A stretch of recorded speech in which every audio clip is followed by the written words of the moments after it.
Hello all, welcome back to my channel. Good morning. আজকে হচ্ছে Sunday. আশা করি তোমরা সবাই খুব ভালো আছো, আমিও ভালো আছি।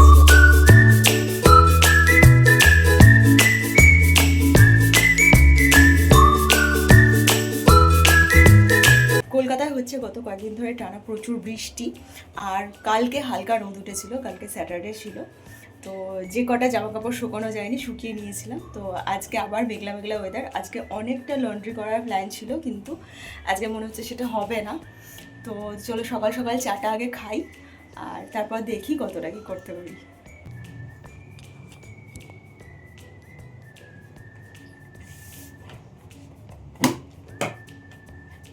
অনেকদিন পর আমি আবার সানডের ব্লগ বানাচ্ছি, তো নিজেরই বেশ ভালো লাগছে। তো চলো এবার চাটা খাই। চাটা হয়ে গিয়েছে।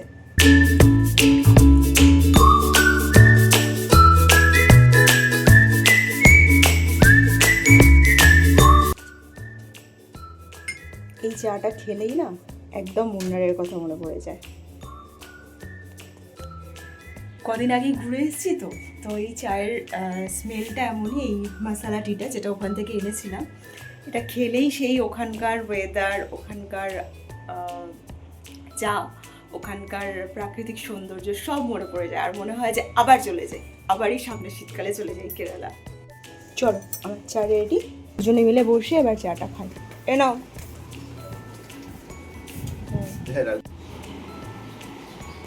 দেখি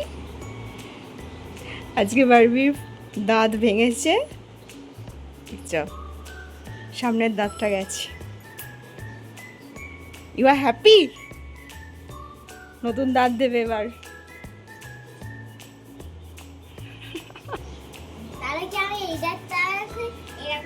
দেখি একটু স্মাইল কর, একটু স্মাইল কর, দেখি কেমন লাগছে। কিউট, ভালো লাগছে। 4-5 দিন হলো বারবির দাঁতটা নড়ছিল। তো যখন থেকে নড়ছিল ও খুবই টেনশনে ছিল। প্রথমে মন খারাপ ছিল, কাঁদছিল, তারপর আমি ওকে বোঝালাম যে নতুন দাঁত পাবি। তো এখন ঠিক আছে। বেশ কদিন ধরে এই ঘরটা গোছানো হয়নি। বর্ষাকালে জামাকাপড় শুকোতে খুবই অসুবিধা হয়, আর ছাদে আমি খুব একটা উঠি না। তো জানলার মধ্যেই জামাকাপড়গুলো শুকোই, আর ঘরে যেটুকু এদিক ওদিক মিলে পাখা চালিয়ে শুকোনো যায় ওই আর কি। বারবি বেশ কয়েকদিন ধরে বলছিল আমার ঘরটা গুছিয়ে দাও, ওই ঘরে আমি পড়াশোনা করব। সামনে ওর এক্সাম আসছে, সেই জন্য আজকেই ভাবলাম ঘরটা গুছিয়ে নিই। ঘর গোছানোর অভ্যাস আমার খুব একটা কোনোদিনই ছিল না। যখন অফিস যেতাম এই সবের জন্য আমি খুব একটা সময় পেতাম না। এখন অনেকটা সময় বাড়িতে থাকি, তবুও যেন মনে হয় সময় পাচ্ছি। আসলে টাইম ম্যানেজমেন্ট করা বিশাল একটা গুণ। যখন চাকরি করতাম তখন সব কিছু টাইম মতো ম্যানেজ করতে পারতাম, মানে অফিসের কাজ আর বাড়ির কাজ আর মেয়ের দেখাশোনা সবটাই। কিন্তু এখন এত সময় থেকেও মনে হয় সময় ম্যানেজমেন্ট করা হয়ে উঠছে না। ঘরটা গুছিয়ে দিতে ও এতটাই খুশি হয়েছে, এখানেই খেলতে শুরু করে দিয়েছে। তারপর আমি যখনই পাশের ঘরটা গুছোতে গেলাম, ওখানে গিয়ে গান শুরু করে দিল এইরকম।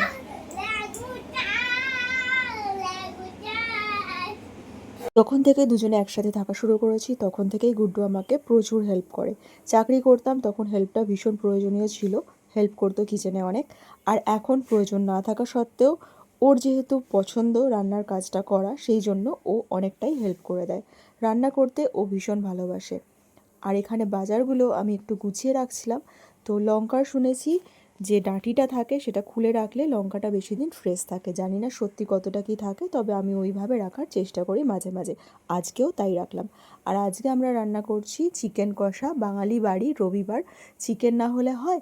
তো আমি একটু চিকেনের কষাতে জল দেওয়ার আগে শুধু কষা খেতে পছন্দ করি। কষা মাংস রান্না করার সময় একটুখানি বাটিতে তুলে খাওয়া, এই ব্যাপারটা ছাড়া আমার কাছে মনে হয় রবিবারটা একদমই ইনকমপ্লিট থাকে।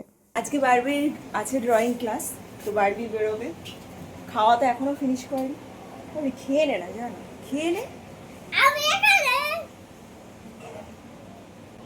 ও এখন সাজগোজ করে রেডি, আঁকতে যাবে বলে, কিন্তু খাওয়া দাওয়া হলো না।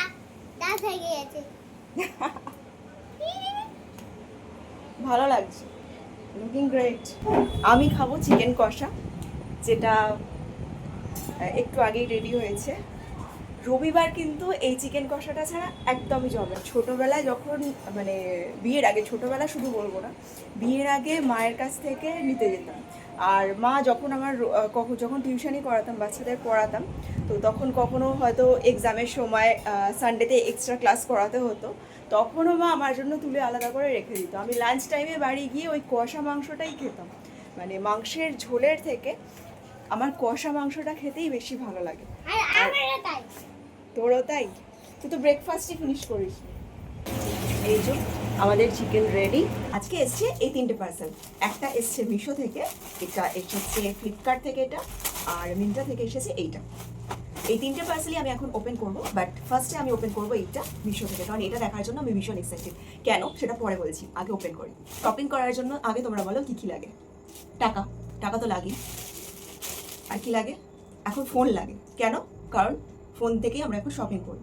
মার্কেটে তো যাওয়াই হয় না, খুবই কম যাই, আর গেলেও পছন্দসই মনের মতো কিছু পাওয়া যায় না, মানে চোখেই লাগে না। কারণ অনলাইনে এত দেখতে পাই, এত জিনিস একসাথে দেখতে পাই, কিন্তু মার্কেটে গেলে একসাথে অত জিনিস দেখা হয় না বা দেখার সময় থাকে না। আর বাড়িতে যে কোনো টাইমেই যে কোনো জায়গায় বা ট্রাভেল করতে করতেও আমরা শপিং করতে পারি। আর কি চাই? তার সাথে চাই অবশ্যই একটা কাঁচি। কেন? পার্সেল কাটার জন্য। তো চলো এটা ওপেন করা যাক। খুব কম অনলাইন শপিং করতাম, তখন খুব বেশি এক্সাইটমেন্ট থাকতো পার্সেল খোলা নিয়ে।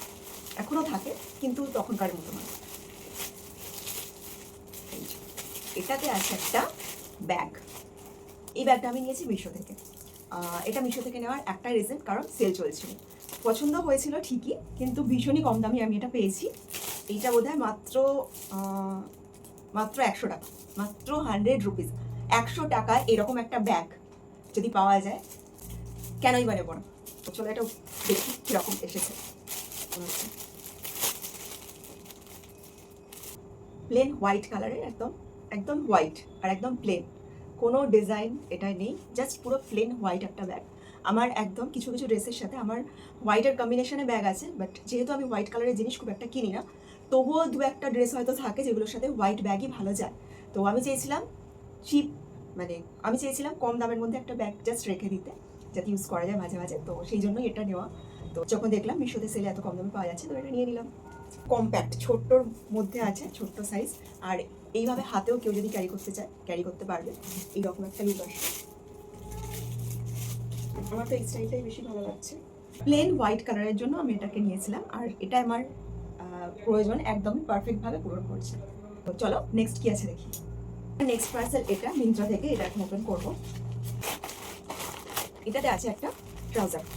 আমার অনেক দিন ধরে একটা ট্রাউজার কেনার ইচ্ছা ছিল, আর অনেকবার আমি নিয়েওছি মিন্ত্রা থেকে, কিন্তু ঠিকঠাক ফিটিংস হয়নি বলে রিটার্ন করেছি। তো আবার একটা ট্রাই নিয়েছি, এটাও আমি সেল চলছিল কিছুদিন আগে, তাতেই নিয়েছি। এটা বেজ কালারের একটা ট্রাউজার। কালারটা কতটা বোঝা যাচ্ছে আমি জানি না, এটা beige colour, white leg trouser.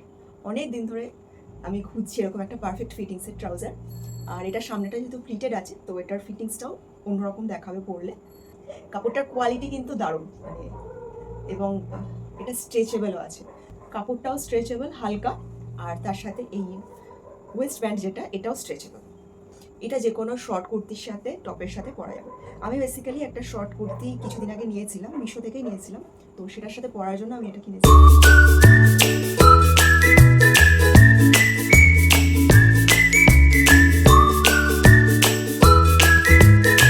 আর আমার লাস্ট পার্সেলটা আজকে এটা ফ্লিপকার্ট থেকে। এইটা আমি আগেও পরে দেখেছি, সেই পরে দেখার ভিডিওটা আমি শেয়ার করে দেবো। মানে আগে পরে দেখেছি কেন বলেছি, কারণ এটা প্রথমে সাইজের একটা গন্ডগোল হয়েছিল, তো চেঞ্জ হয়ে এটা লার্জ, মানে বড় সাইজটা এসছে। আমি প্রথমে ভুল করে, মানে ওদের সাইজ চার্ট দেখে আমি এস সাইজ অর্ডার করে দিয়েছিলাম, তো সেটা আমার ভীষণই ফিটিংস হলো। আর ভীষণ ফিটিংস জামা কাপড় আমি পরতে পারি না, আমার অস্বস্তি হয়। আমি একটু লুজ ফিটের জামা কাপড়ই পরি, ফিটিংস পরি যেটা একান্তই ফিটিংস ছাড়া মানাবে না, সেরকম জিনিস হলে ফিটিংস পরার চেষ্টা করি। বাট সেটা ওই কিছুক্ষণের জন্য যাওয়ার হলে ঠিক আছে, আদারওয়াইজ খুব বেশি মানে একদম বডি হাগিং ফিটেড জামা কাপড় আমার পরতে অসুবিধা হয়, জানি না কেন। কুর্তা সেটটা যখন এসেছিল তখনই আমার ভীষণ পছন্দ হয়েছে, এত সুন্দর কালার কম্বিনেশনটা আর এত সুন্দর দেখতে এই কুর্তা সেটটা। তোমার জাস্ট ভালো লাগবে জিনিসটা, এত সুন্দর। আচ্ছা, এই হচ্ছে জিনিসটা রেয়ন কাপড়ের জন্য এটা খুবই কমফোর্টেবল, আমি পরে দেখেওছি, এটা ভীষণই কমফোর্টেবল একটা ড্রেস। এইটা একটা ওড়না আছে, এটা ওড়নাটা স্ট্যান্ডার্ড ওড়না। তো এই ছিল আমার আজকের পার্সেল। কুর্তি সেটটা আমি আবারও পরলাম, ভাবলাম পরে দেখেই নি এখনই। এম সাইজেরটা এই হচ্ছে এটার ফিটিংসটা, যেটা আমি এস সাইজটা নিয়েছিলাম, এর থেকে স্মলার যে সাইজটা, এর থেকে ছোট সাইজটা আমার একদম ফিটিংস হয়েছিল। ফিটিংসটা হয়তো ভালোও হয়েছিল এর থেকে, কিন্তু যেহেতু একদম বডি হাগিং বা টাইট পোশাক আমি পরতে পারি না, বেশিক্ষণ পরে থাকার জন্য আমার অসুবিধা হয়, কমফোর্টেবল নয় বেশিক্ষণ পরে থাকাতে, তো সেই জন্য আমি এই সাইজটা নিয়েছি। তো এই সাইজটা আমার ঠিক লাগছে, এটা এরকম ফিটিংস এসছে, একটু কাচলে যদি শ্রিঙ্কও করে অসুবিধা নেই। এর সাথে এই ব্যাগটা এরকম লাগবে দেখতে। আজকের ব্লগটা আমি এখানেই শেষ করছি। ভালো লাগলে অবশ্যই লাইক করে দিও। এখন টাটা।